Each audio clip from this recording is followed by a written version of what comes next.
So great to be here. Hi, everyone. Hi, Mainnet. So we're here to talk about one of the biggest transformations in DeFi with MakerDAO, the kind of grandfather of decentralized finance, changing its model and structure and name even to now Sky. So we have Rune from Sky and Sam from Spark, one of the key infrastructure pieces within the Sky ecosystem. So Rune, why don't we just start with, like you've been building Maker for like the past, 8 years? So in this time, what led you to this decision of really kind of breaking Maker into these, what were called sub-DAOs, now are called stars, changing the whole stablecoin model you had, just like rehauling the whole thing? Like, what led you to this decision? Yeah, so I think the general evolution of DeFi over the last 10 years, that Maker really sort of, like the journey of Maker really reflected the overall journey of the industry. Back in the day, like in 2015, when we first got started, the space was very different. Like there's no money in the space. It was all like a bunch of ideologues, basically, and technologists. So everything started off as like, everything was technology focused, and the kind of the dominant way of thinking was build it and they will come, right? Like build some amazing technology and then you'll sort of dominate through just like building cool technology. And as we then evolved over the next 10 years, it's like everything now is about apps, users, and building good products. And basically the transformation from Maker to Sky really is sort of the consequence of that overall shift in thinking. Because Maker was just so early, right? It was like one of the earliest Ethereum projects and definitely like the earliest one that is still big today. And so the build it and they will come was so deeply ingrained in everything that Maker represented that there is this unlock in transforming it and sort of really doing this sort of clean slate of saying like it's truly something different now that is not just focused on building technology, but also delivering that technology to humans, to people for some, to generate real value in the real world. And I think the new like mantra from build it and they will come becomes meet the users where they are. Yeah. That means building simple products, get the advantages of DeFi to the mass market. And Sky, what it fundamentally represents with the USDS stablecoin, so the upgraded DAI, and the Sky token, that is like the new governance token that upgraded from MKR. Fundamentally, it's focused on the basic use case of stablecoin and then savings, which is the key thing that you can do with these decentralized stablecoin that differentiates Sky from any other offering out there. Basically, the best and easiest place to get rewarded for saving. So it's just easy to use. You get the upsides of DeFi, you get the upsides of a decentralized stablecoin, but it doesn't have to be complicated. And then the thing that allows for this abstraction of like the complexity of maintaining a decentralized monetary system, basically, that is really the ability for the backend to be subdivided into these basically autonomous decentralized projects called the stars, right. Sub-DAOs, where Spark is the first one. They sort of they do all the complexity. They do all the really, really cool stuff that you need if you want to deliver a cutting edge decentralized stablecoin. But Sky on sort of the front end on places like Sky.money, I mean, it allows the user to not have to worry about all this stuff. And all you have to do as a user is you can upgrade to USDS, you can acquire USDS, you can get the best savings rate available in the industry, and then you can get native token rewards that are built into the Sky protocol that actually represent getting a stake in the stars like Spark, which is the launch of the Spark token. That's basically what's coming next, right? In Sky.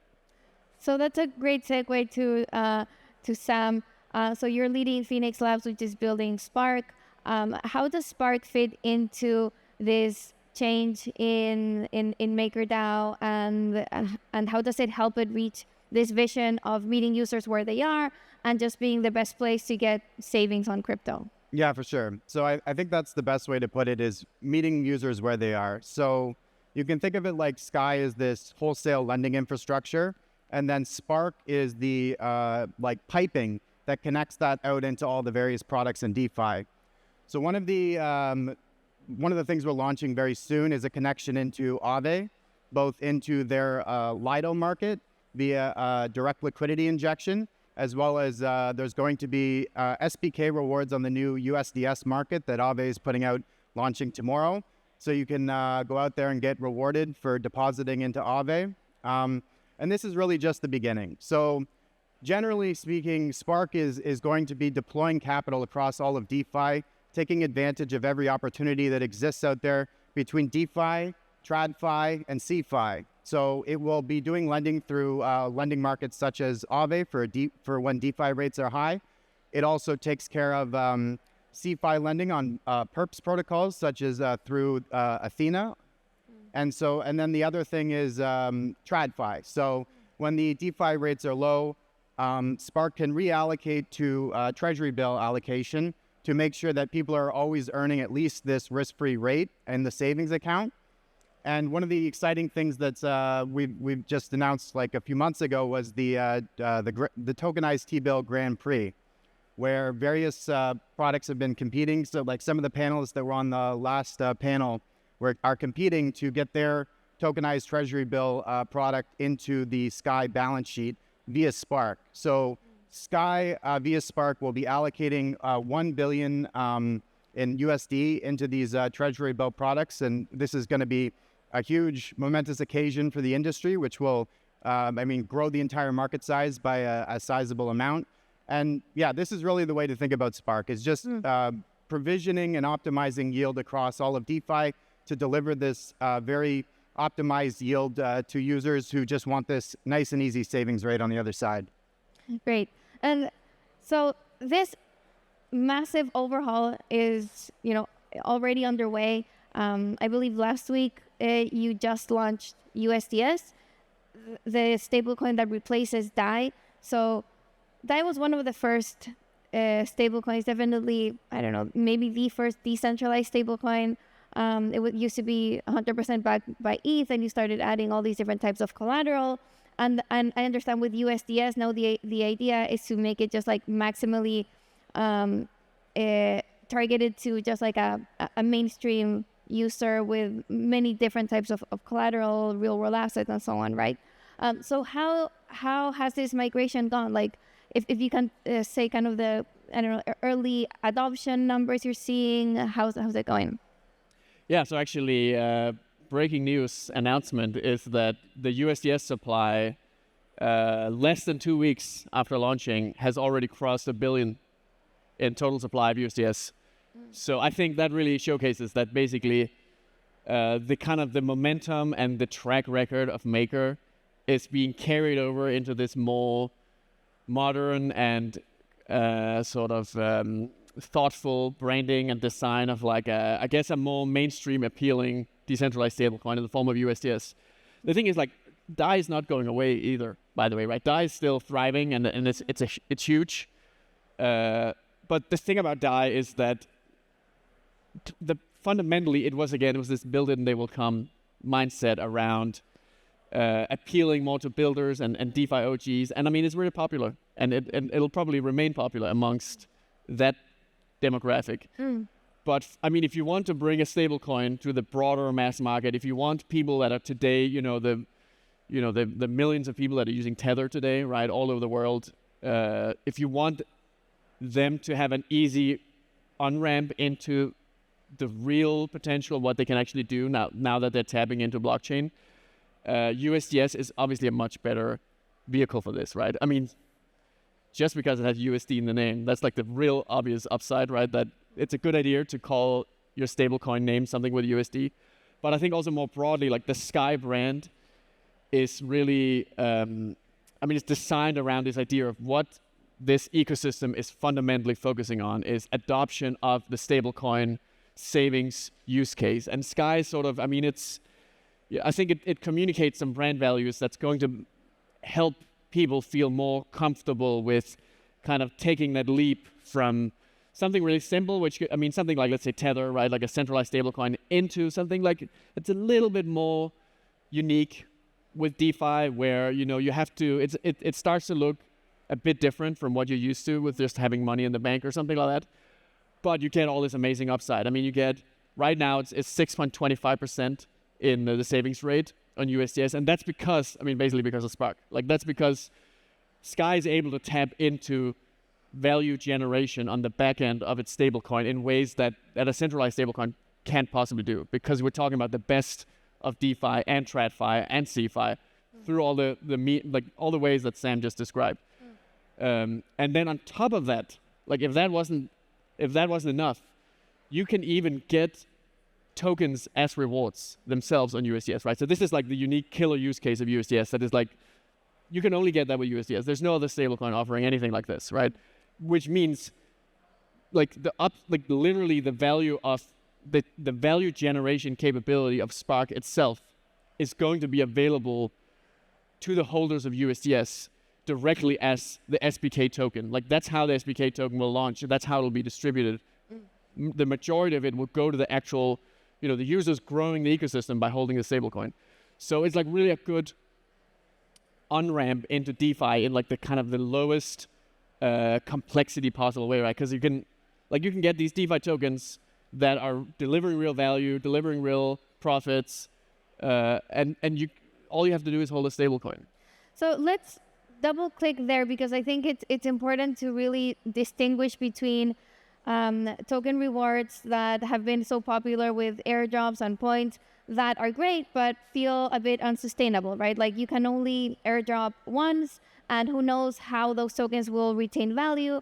So here, when you say, okay, if you deposit money into Aave pools via Spark, you get Spark rewards. Okay, but that someone could question that and say, okay, sure, but like that's probably a one-off. Like how sustainable can that be? How will Spark retain its value? But you're pointing at something that maybe is a bit more of a sustainable model, where you're actually distributing the profits of Spark and Maker. Maybe Sam, you can deep dive on how that actually works. So like since the very beginning, Maker's always been based on sustainable revenue generation and cash flows. So anything that is provided to the end user in a savings rate is not some temporary thing. The Sky protocol is profitable as of now. So all of this savings rate that is provided to the users is paid for on the supply side by people who are paying for things such as taking crypto leverage. This is the big use case. And then also treasury bills as the base yield. We hope to expand this out to more use cases as more traditional finance moves on chain. We can get access to more of these things, and due to Sky's large scale, Sky can take advantage of all these opportunities as they come on chain at scale, and then de-risk the yield generation through things like the surplus buffer, protocol owned liquidity, and then providing this relatively safe risk-adjusted yield to users in a sustainable way. So these token rewards that users get are not like Spark airdrops. They're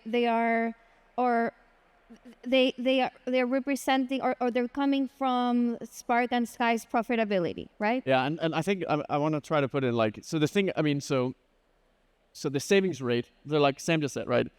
The DAI savings rate that Maker has delivered for years, right? So billions of dollars have successfully been getting a really good return on their DAI because of the ability for Maker to generate value on the back end of its collateral. But the thing is, as Maker grew, it ran into this like scalability issue that as the bigger a DAO gets, the more difficult it becomes to sort of make the decisions around allocating, 100 million here and 100 million there, and then suddenly you're talking about like 10 different collateral types that you're sort of juggling between, and that gets very difficult to manage as a large monolithic system. So this is like, this is the massive breakthrough. This is where does that value come from for these tokens? Because once you subdivide the problem into these sub-DAOs, the stars, like Spark, you sort of create these specialized work streams that can do it way better because they can specialize in just one thing, right? So Spark is just like, it doesn't have to worry about tail risk. It doesn't have to worry about something like banking the unbanked, right? Like that's going to be a different star that focuses on that. Spark is like absolutely laser focused on just unlocking the best possible return from allocating collateral. And that's just going to give better results. Like that's going to result in better profits than something that's trying to do everything. And so that upside, like that additional value that Spark's specialization unlocks in the form of like making better decisions, executing faster, that value goes to Spark. Right? So Spark gets to capture the value itself because it's the reason why this value is created. And that now means that the Spark token has value, right? Because just like the Sky token and the MKR token, they capture value from like the value of the entire system. The Spark token captures value from the ability of Spark itself to generate this extra surplus through its better decision making. And then as a user, and this is where the magic happens, right? Then as a user and holder of USDS, you get this value for free, right? You get it just from holding the stablecoin. So it's like, not only do you get the best savings rate, but the reason why you get the best savings rate is because of entities like Spark. Right. And that makes Spark valuable, the fact that it can do this. And you also get to capture that value as a user in the form of the SBK token, which is coming really soon, very soon, yeah.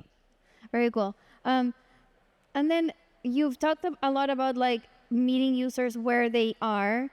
So what specifically are you doing for this? Like, are you, I don't know, improving the UX, like doing a new app or like a massive marketing campaign? How exactly are you meeting users? So so with Sky, we have, for the first time ever, there's there's a Sky app, right? Sky.money is, it's ultimately like a DeFi app maintained by a company that delivers there's like the best and easiest place to get rewarded for saving, that experience directly to kind of the target demographic of the Sky brand. And maybe you want to talk about the Spark Savings as well. Yeah, for sure. So for us, we've introduced a front end so that people can get easy access to the savings rate via, people are normally using USDC for payments and stuff like that. They can easily get in and out at basically whatever size they want to. So this is the first innovation that we put out at the beginning of this year. What we're more looking forward to in the future is expanding out the savings rate out to cross-chain. So right now the savings rate exists at high-scaled swaps between USDC and the savings version of USDS on Ethereum mainnet, and this is like the big value prop for the protocol. But this doesn't exist yet on all the other emerging L2s and L1s like Solana and whatnot. So the next stage is we're going to expand out this support. We will be market making with the Spark Star between USDC and the savings version of USDS, as well as the SBK farms, such that users, whatever chain they're using, even if maybe they're using like a non-custodial centralized app or something like that, they can just, it's just very simple for them to get access to this savings rate, and integrators can provide this out to their users. Awesome. And I think I want to put this in the context of like, there's this broader trend happening now in crypto called the DeFi renaissance, right? That like DeFi is coming back broadly. You're seeing this across the board, right? That it's like re-emerging as the central thing in crypto. And that is driven by the fundamental switch from technology to product. And there's the Fed app thesis is kind of being reawakening, right? That people are realizing that what matters are apps, getting the users, and then funneling them down to the use cases, right? So it's a huge deal that like Sky has, it's 2 weeks old basically, and it already has delivered not just one, but actually two user-friendly apps, right? In the form of the Sky.money app that targets one particular demographic, and then the Spark Savings app, which is like a slightly different branding, a slightly different user base, and and this really showcases the power of the star model of like subdividing the complexity of the ecosystem, because you can now like in parallel target so many different user groups that actually create these tailor-made apps that's going to deliver on the Fed app thesis, right? But sort of in parallel. So yeah, and it's just that's just the beginning, right? So the next stage is just making it more accessible, bringing it to more users, bringing the value of DeFi to the mainstream. Awesome. Well, yeah, looking forward to this DeFi renaissance being spearheaded by Sky. And yeah, we've been, building this infrastructure all these years, and now it's like, it feels like it's finally time for it to reach a bigger market. So Thank you so much, Rune and Sam, and thank you all for coming. Thank you. Thanks, guys.